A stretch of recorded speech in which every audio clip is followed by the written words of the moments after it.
Hello. It's good to see you. Today we are going to be making something so simple, but it sounds so yummy. And it's called Tater Tot Casserole. Now there are a million recipes online for Tater Tot Casserole.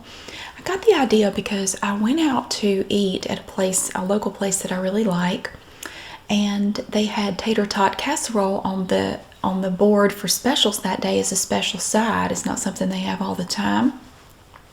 And I'd never had it before, and I thought, well, that sounds interesting. I like tater tots, and I like casseroles, but I've never had a tater tot casserole. So I ordered it, and now I love this restaurant. I do. But it was very dry, and it was very bland. I mean, it just tasted like tater tots with a little bit of cheese mixed in, and that was it. That's basically, it seemed like that's all it was. There didn't seem to be anything else in it. So I got to thinking, I think I can make something better than this. I still like the idea of the tater tot casserole, but I think we're going to look around and see if we can find a recipe to make one that tastes a little bit more yummy. So there are tons of recipes, like I was saying, for it, but I found this one that looks really good, and it's from a website called Spaceships and Laser Beams, which I thought was funny. And it says, this is the best tater tot casserole recipe around, with ground beef, cream of mushroom soup, but we're not using that, frozen vegetables, cheese, and tater tots. Your family will go crazy over this easy dinner recipe. And it does look super simple. It looks really easy to make. The prep time is only 10 minutes. You do have to cook it for about an hour though. But all you need for this particular recipe, now different ones are going to have different things. You're going to need a pound of lean ground beef, and I picked up this little packet of lean ground beef here at Walmart. Just a little 1 pound package here, lean ground beef. You need a small onion, diced. This was the smallest loose individual onion I could find at the store. They come smaller than this, but I didn't want a whole bag of them. It didn't specify what kind of onion, so I guess you just use whatever kind you want to. This is just a sweet onion, a little yellow, like a Vidalia onion, I guess. So there's that. Now this recipe does call for a teaspoon of minced garlic. However, I am giving this recipe to someone else who absolutely hates garlic, so I will not be putting the garlic in this casserole. And then it calls for a can of cream of mushroom soup. Now my problem with that is I'm going to be tasting it, and I despise mushrooms. I don't like anything that tastes anything like mushrooms. I've always hated mushrooms. So I got cream of chicken soup, and it does say that you can substitute cream of chicken, cream of celery, whatever you want to. It doesn't have to be cream of mushroom. That's just what it calls for, but you can substitute like this Campbell's cream of chicken soup here. Yeah, it might be a little bit salty. I was thinking maybe I should have gotten the healthy request that has a little bit less sodium in it, but we already have this, so we're going to go for it. You're also going to need a half a cup of sour cream.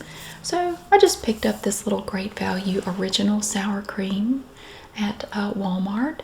You could probably go with the lighter sour cream or whatever. I just got regular old sour cream. You also need a tablespoon of Worcestershire sauce. And I also have Great Value Worcestershire sauce. My mother used to put this stuff in everything, and she taught us how to pronounce it. It seemed to bother her if you said it wrong. So I remember trying to read that for the first time. I thought it was Worcestershire. Like, I'm sitting here trying to read it going, Worcestershire sauce? She pronounced it Worcestershire sauce. So we're going to be using a little bit of that. You need a tablespoon of that. Then you're going to need a cup of frozen mixed vegetables. There's a note here that says, I use a blend with green beans, carrots, peas, and corn, but I imagine you could use whatever kind you want to. I picked up this Great Value bag of mixed vegetables. These are less than $1 at my store. You can get this one it was like 88 cents. They have larger bags too. This has carrots, green beans, corn, and peas in it. So we have our bag of mixed vegetables here. That's going to be more than enough, and then I can use the leftovers in something else. You're also going to need 8 ounces of cheddar cheese, freshly grated, freshly shredded and divided. So you're going to use half of it at one point and the other half at another point. And so I'm going to be grating this, and I'm going to show you a little trick that I just recently learned from a wonderful channel that has all kinds of tips for cooking and baking and food storage, and I love it. I've learned so much watching her videos, and I will mention her channel in a pinned comment below. She's so great. And I always hated to grate cheese because it sticks to the grater, but there's a super simple trick to grating cheese without it sticking to the grater. So I will be showing you that momentarily. There's not going to be a whole lot of work to put this together. It's just amazing. So, and of course, so you have all that, and of course you have your tater tots. This is our bag of taters. You're going to need 32 ounces because you need 2 full pounds of tater tots for this casserole. Now these are also from great value. They are seasoned shredded potatoes. I took a tater tot out of the bag because I wanted to show it to you. Now, I never really think about it sometimes, but you know, sometimes in other countries, other parts of the world, I may be describing something that you're not familiar with, and sometimes I forget that. And somebody did ask in the comments section of my Shop With Me video, what are tater tots? And I thought, well, we'll talk about tater tots for a minute. So this is what it looks like. You see how big it is? It's like 1 inch long here, and it has a cylindrical shape to it. And I zapped it in the microwave for just a couple seconds so it would so I could break it open and show you what it looks like on the inside. So it is seasoned. There's a bit of seasoning on here. There's no breading or anything on it. It's just little shredded bits of potato in there, like that. And it's a very simple little thing. It's like hash browns, basically, if you're familiar with those. That's all it is. And then you can fry them. I just put them on a pan and just bake them in the oven, and they crisp up a little bit on the outside, but the inside stays nice and soft.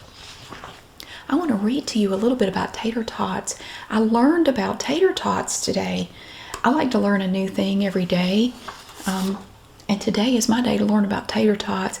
And I want to tell you what I learned. I've been eating tater tots since I was a little tater tot myself, but I never really knew anything about them. Now this recipe is also known as a tater tot hot dish in some parts of the U.S., like the Midwest. So it may be called a hot dish. Now here's what I learned on Wikipedia about tater tots. Tater tots are grated potatoes formed into small cylinders and deep fried, often served as a side dish. The name tater tot is a registered trademark of the American frozen food company Ore-Ida, but it is often used as a generic term. Tater is short for potato. It's kind of like a lot of times there are trademarked names like Kleenex tissues, and people just refer to it as a Kleenex, you know, but it may not be that brand. It's just sort of become a common name for that product. Tater tots were invented in 1953 by the American frozen food company Ore-Ida founders F. Nephi Grigg, Golden Grigg, and Ross Aaron Butler Sr. were trying to figure out what to do with leftover slivers of cut up potatoes. They chopped up the slivers, added flour and seasoning, then pushed the mash through holes and sliced off pieces of the extruded mixture. The product was first offered commercially in stores in 1956. I didn't know they'd been around that long. The name tater tot is a registered trademark of Ore-Ida, which has been a subsidiary of Heinz since 1965, but has become so widely associated with the dish that it is often used as a generic term. The name tater tot was created in the 1950s and soon trademarked by a member of the company's research committee who used a thesaurus to come up with an alliterative name. Originally, the product was very inexpensive. According to advertising lectures at Iowa State University, people did not buy it at first because there was no perceived value. when the price was raised, people began buying it. People are crazy. Today, Americans, this blew my mind. Today, Americans consume approximately 70 million pounds of tater tots, or 3,710,000,000 tater tots every year. I had no idea. I mean, it's crazy. That's nuts. So now we're going to get ready to make our tater tot casserole, and it's so easy. I like to find recipes that are simple but good. You know, they're tasty, but they're not super hard to make.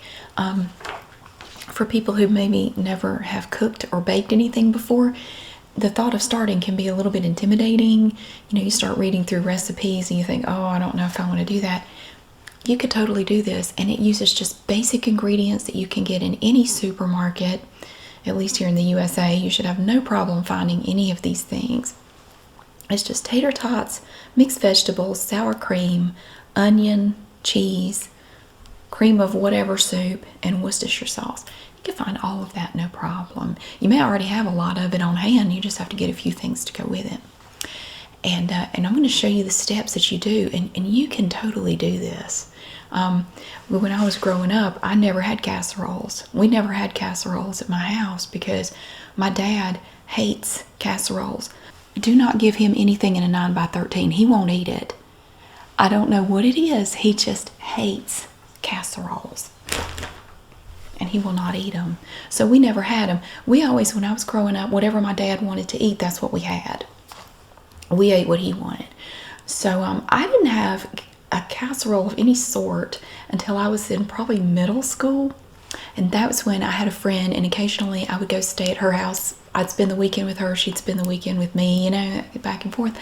And her mom was like this casserole guru. I mean, this woman could whip up a casserole out of anything. And they had at least one type of casserole every night for dinner. I mean, it was just incredible.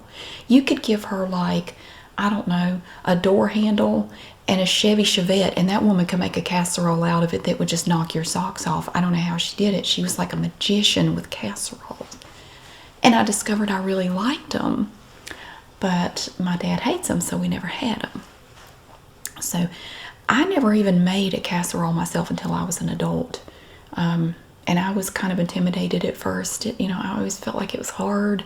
It's not. And the great thing about casseroles is you can change it around. You can add stuff. You can take stuff out. You can substitute things. Casseroles are very forgiving. And you can play around with them and come up with different, you know, like new recipes and stuff. And so there are dessert casseroles, breakfast casseroles, main dish, side dish. I mean, there are just so many different kinds you can make. So I guess this is like it's got meat in it and your starch and some vegetables. It could be like a main dish, or you could have just a little bit as a side dish, whichever way. So we're going to go ahead and get started. I'm going to show you how easy this is. Now, the first thing we're going to do is cook our ground beef and the onions. All right, now I have my big old pan here, ready to go, and a spatula. Now at this point, we're going to put in all of the ground beef, the onion, and if you're adding the garlic, you want to put it in at this point too. But as I mentioned, I'm leaving out the garlic in this particular casserole. Now you want to preheat your oven to 350 degrees Fahrenheit and take your 9x13 casserole dish and coat the inside of it with a nonstick cooking spray. I have mine here. I have just an Anchor Hocking, just a basic 9x13 casserole dish. And I have my Carlini Original Canola Oil Spray from Aldi. And I'm just going to spray that and set that aside. Easy enough. Now, got my pan here. I'm going to put it on about just above medium. We have our pound of lean ground beef here. We're going to put that in. Do not add the meat diaper. I always call this the meat diaper. It absorbs the liquid from the ground beef. Make sure your meat diaper is not in there. I'm just going to, I know there are different ways you can do your ground beef. I'm just going to take my floppy little spatula here and break it up. I'm going to break it up a little bit before I add the onions to it.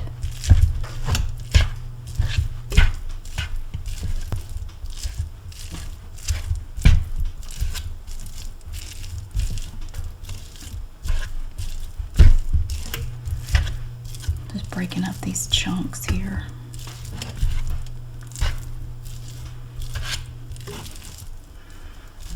I think pretty much every tater tot casserole recipe I saw had ground beef in it, but you could substitute ground turkey, ground chicken, ground whatever, you know, ground bison. I tried ground bison. It was okay. I think it's supposed to be better for you. I think it's supposed to be better for you or something. I didn't really like it. I haven't bought it since I tried it that one time. I really didn't care for it. This is just plain old lean ground beef. Nothing special. You could use something, you know, less lean, but you're going to have more fat to drain off. Okay, that's starting to come apart. I've got my onion. I'm going to call this one small onion. I'm going to put that in.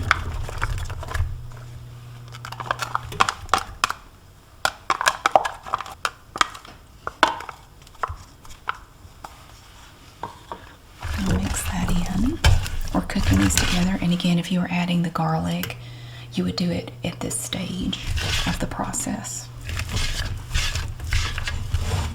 An onion tried to get away.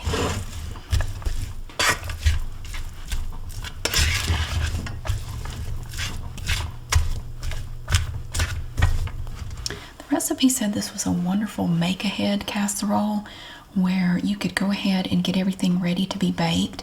So you would do this step and get everything together and assemble it in your dish, and then just stick it in the refrigerator, and then that way when you're ready to bake it, you can just get it out and just pop it in the oven. I think you can even freeze it. Yeah, I think you can.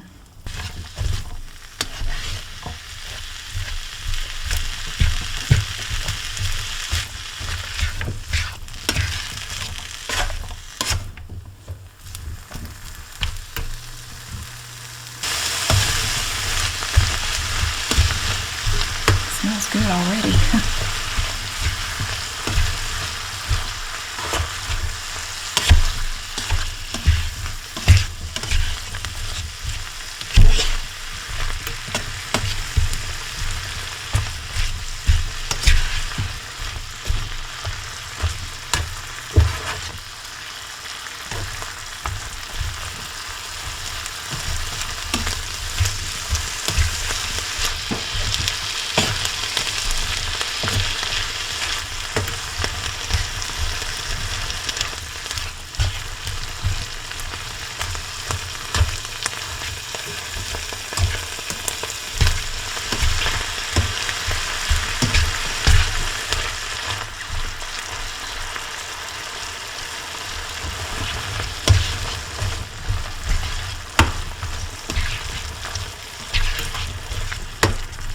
Oh, look at all that steam.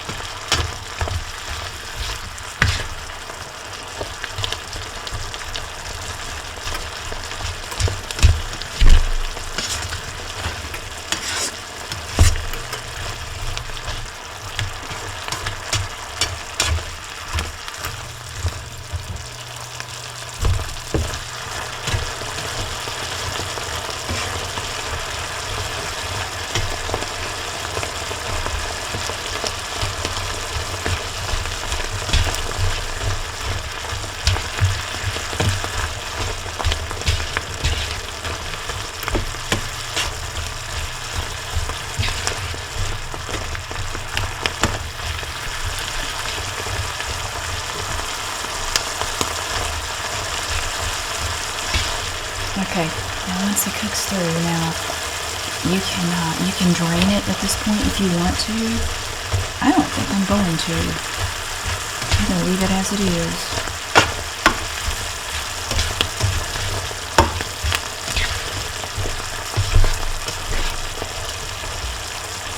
Okay, now at this point we need to add our sour cream, our cream of whatever soup, whether you have chicken or mushroom or celery or whatever you want to add to it.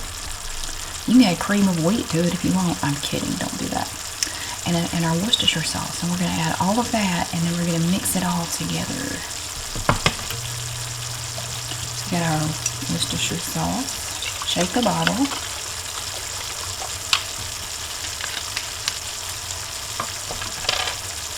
Do that.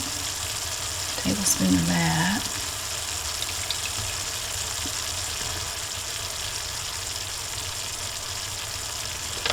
Got our cream of chicken soup.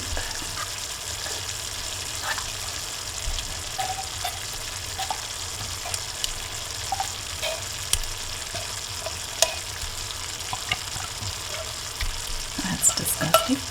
It's like vanilla pudding or something.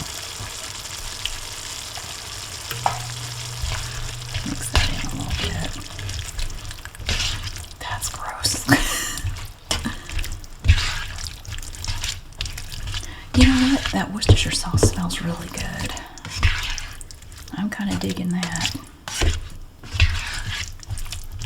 And don't forget your sour cream. So you want to do a half a cup of that? Close enough. You can hate me for it. It's all right. We're going to mix that all together carefully. And it has to heat back up again because those ingredients were not, especially the sour cream, they were not warm.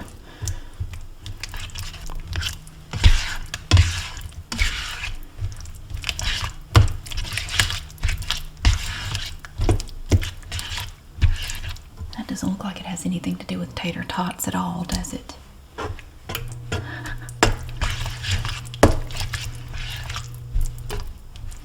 It smells oddly delicious though. You can smell the Worcestershire sauce, the onion, the sour cream, and there's a little hint of that cream of chicken in here.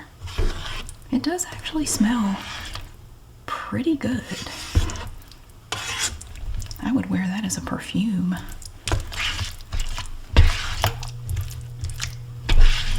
It reminds me of sausage gravy a little bit. I have the heat on about medium, and it said that you want to just mix this in. And now we want to add in our frozen mixed vegetables to this. So I have my cup of our frozen mixed vegetables here. Sounds like I'm pouring rocks into it. Okay, mix this in. Oh, it's a little more colorful now.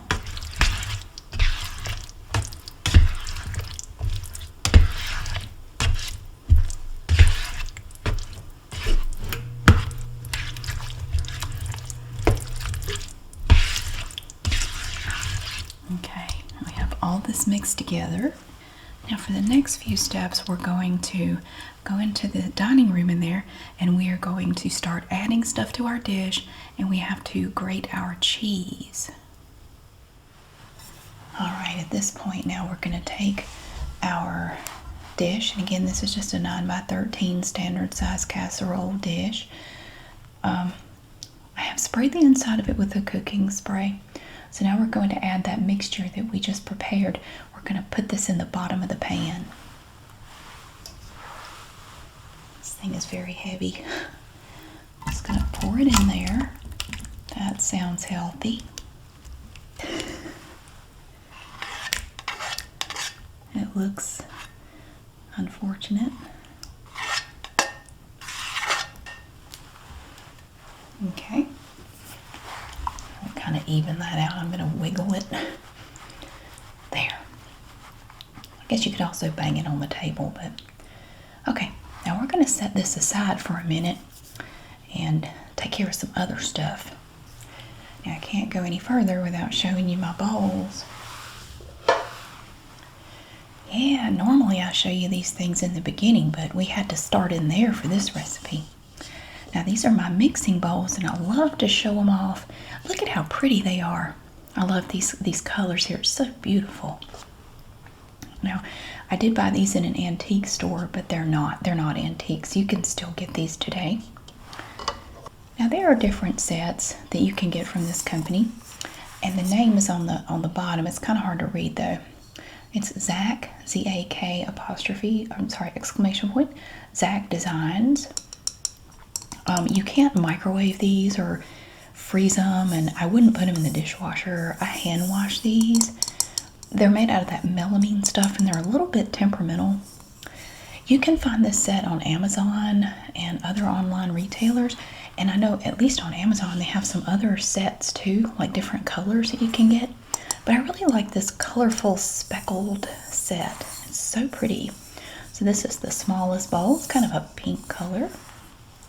And then we have a blue one. Look at all the speckles in there. It's like a robin's egg. There's a bunch there, but if you look here, it's kind of plain, like they missed some here. But then they have more down here. So bunches of them inside the bowl. And then we have this lime green one. Very pretty, kind of a yellowish green. And then the largest one is this big orange one here, like this. Now we don't really need a bowl for anything really in this recipe except for shredding the cheese. I'm just going to go ahead and use this big one right here. I mean, it doesn't matter. So I'm going to put these other three away. Okay, I want to show you a little trick. I have two types of graters here. This is just one that I picked up at Dollar Tree. It's nothing special. It has different sizes here, and you can do like a little slicey thing here. It's not the best I've ever had, but when I needed one, I couldn't find one in any of the stores around here. Nobody had a grater, a cheese grater. So I bought this one, and that's actually the one I'm going to use today. But I also have this one here from Oneida. So like a little oval shape to it, and it has silicone on the bottom. It's stainless steel, so you have this one side that you can use, and you have these other two options here. So it's okay. Just if I'm doing just a little bit, it's okay, but if I'm doing a whole 8-ounce block of cheese, I'm just going to go for this one. So the trick is so simple. It is so easy. So the thing I always hate about shredding or grating anything is how the cheese will stick to the grater. This is so easy. All you have to do is take whatever kind of non-stick cooking spray you want to use and spray just a tiny bit on here. And I do both sides with the non-stick cooking spray. And what was it, about a week ago, I had to shred an entire pound of cheese, and I didn't have to add more. I just did a little bit on each side, and I had to do 2 8-ounce blocks of cheese. I had no trouble with any of it sticking to the grater at all. It was so wonderful. So I'm going to go ahead and spray my grater. So I have my block of cheese here. I'm going to take it out of the plastic. So you grate your cheese however you want to. I will spare you a lot of this, but I'm just going to show you. Okay, so I lightly coated both sides just right here with the non-stick cooking spray. Just want to show you.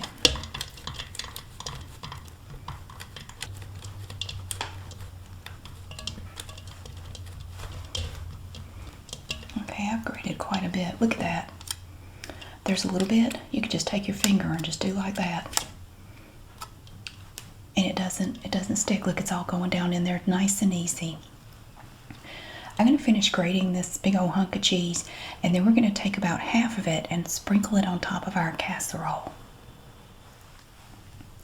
Look at this. I grated that whole 8-ounce block of cheese into here, and look, you don't have a bunch of cheese all gunked up on the bottom, which used to drive me crazy. It did great, and I didn't put any more cooking spray on there or anything. Just that I just did a little bit initially here and here before I started. Look at that. It's wonderful. Now we're going to take this and we're going to add roughly half of it to the casserole. We're back with our lovely mixture. Now we're going to sprinkle about half of it over the top of this. So I'm just going to take some cheese, kind of fluff it up a little bit. We're just going to sprinkle this over. Now you could buy pre-shredded cheese, but it has that funky coating on it. And this recipe did say to do, what did it say? Like freshly shredded cheese. So I went ahead and did what the recipe said to do, and I just went ahead and shredded it myself. Plus, with this tip with the non-stick cooking spray, which I don't know why I never thought to try that. Shredding cheese doesn't bug me as much as it used to. I always hated shredding cheese because it would stick to the shredder so bad. Okay, so now that's like half. So now what we're gonna do, you're probably wondering, what the heck, when do we have tater tots come along in this casserole? Well, that would be now. We're gonna place rows of little frozen tater tots over the top of this casserole now. Now the recipe does say that depending on the size and shape of your dish, you may have some left over. But what we're gonna do, we're just gonna be placing little tater tots on the top. Now these are still frozen. We're just gonna do little tater tots all the way across, and we're just gonna line them up like little soldiers here. And we do have 2 pounds of them, so that should be enough. That's where the tater tots come into this.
It's hard to get them exactly perfect on this surface. It's, the rounded corners here. I do have a few left. I think I'll just bake these and we'll have them later. Now we do still have this cheese here, roughly half, but we don't need that yet. What we're going to do is we're going to take this lovely dish here and we're going to bake this in our preheated oven for 45 minutes, and then we'll come back and see how it looks. We have now taken it out of the oven. It smells great. It's bubbling a little bit over there. Oh my gosh. So what we do now is we want to take the rest of the cheese, put it over the top, and bake it for another 5 minutes or until the cheese is melted. So I've still got my cheese here. It's settled a little bit, so I'm going to fluff it up so I can kind of sprinkle it over the top.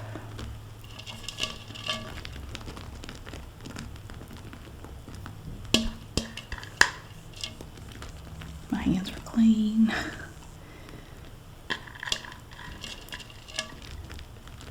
I wash my hands a lot when I'm doing these videos. Gosh, I wash them so many times because I'm always handling different things, and yeah, I just keep washing them. Try to get it all the way up to the edges over here.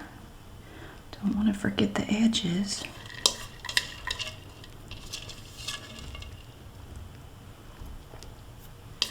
This smells great. It smells really yummy. Okay, we have now added the cheese. Now I'm going to pop this back in the oven for another 5 minutes, and then we will come back and look at it again. Oh my goodness, listen to it. It sounds like it's clapping. It smells so yummy. You can see our little tater tots peeking through the cheese here and there. It's all bubbly. Look at that. Ooh, and we know all the good stuff that's under these little tater tot rows here. Oh my gosh. It smells fantastic. And it was so easy. There was just nothing to it at all. If you've never baked anything before, you could make this hot, bubbly goodness right here with no problem. Oh, you could do it. Absolutely. So we're going to let this cool just a little bit. And then we're going to just take a little bit of it to sample, and we'll see how it tastes. Okay, it has cooled off a little bit. Look at that. Oh my gosh, it's not clapping anymore. I'm going to use, I love this little thing. It's like a spatula, but it's also like a little spoon, and it's silicone coated. I got this at Dollar Tree, I don't know, a couple of years ago. I got my happy little plate. Let's see. We'll go in over here. I'm just going to take a little bit to sample. Now I am giving this to somebody, so I don't want to take a whole bunch, but we want to try it. We got a quality, quality control. We got to taste test it. You got to do that. So I'm going to try to scoop this out. It's going to be a little messy. I think that's kind of unavoidable, but see, you can see the vegetables in here, the ground beef, and all that creamy goodness. So let's go ahead and try it. Okay, we are ready to try our tater tot casserole. I didn't have my earrings on when you saw me before. I realized after the fact that I forgot to put them on. Why didn't you tell me I forgot my earrings? It's St. Patrick's Day, so I did remember to wear my green, and I have all my gold earrings here, and I'm all ready for St. Patrick's Day. A little bit of green in my apron, but you can't really see it up here. So, we do have our tater tot casserole. Now, you may think it's not too much to look at this point, because it does look kind of interesting, but we're going to taste it and see how it is. Got a tater tot here, and it has cheese on it, and all the meat and the vegetables and everything. So this could be like a main dish. I mean, you have everything in here.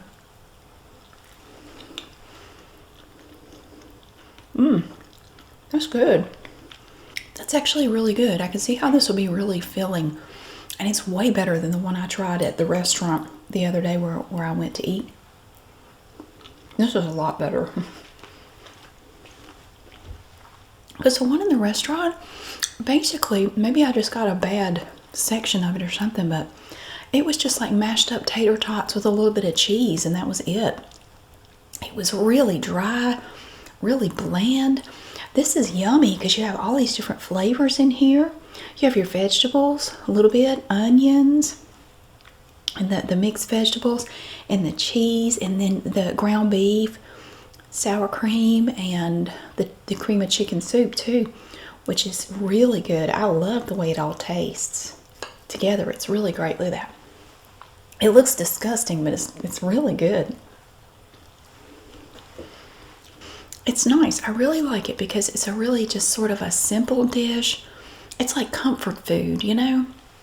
It was the kind of thing that I craved it in my first pregnancy. I'm not pregnant, but in my first pregnancy, I loved stuff like this. Just like simple, filling, yummy comfort food, especially warm stuff like meatloaf and mashed potatoes, you know, steak and gravy, stuff like that.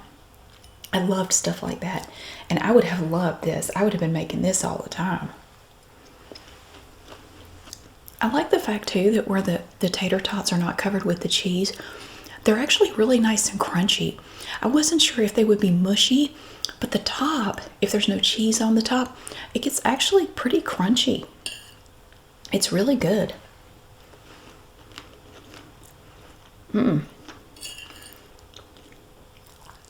This is spectacular. It's so good.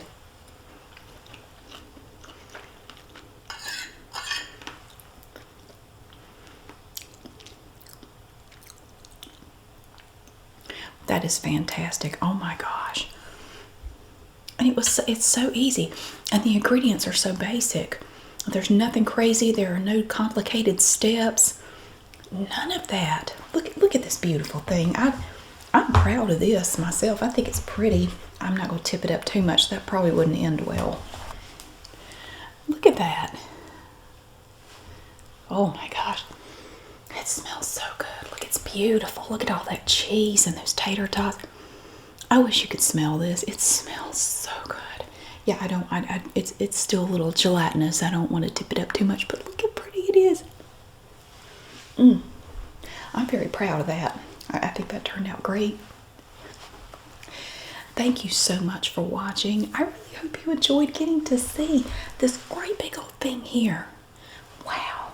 It's fantastic. It's delicious. And you can make it ahead of time and then save the baking for the last part. Stick it in the refrigerator, and when you're ready to bake it, just take it out, pop it in, 45 minutes, and then you take it out and put the extra cheese on and do another 5 minutes, and then let it cool off for a few minutes. It's ready to go. It's fantastic. Wow. I ate every bit of my sample. I'm kind of thinking about making another one. I'd have to go back to the store, but it would be worth it. So, thank you so much for being here. I really hope that you have a fantastic day, and I will see you again really soon.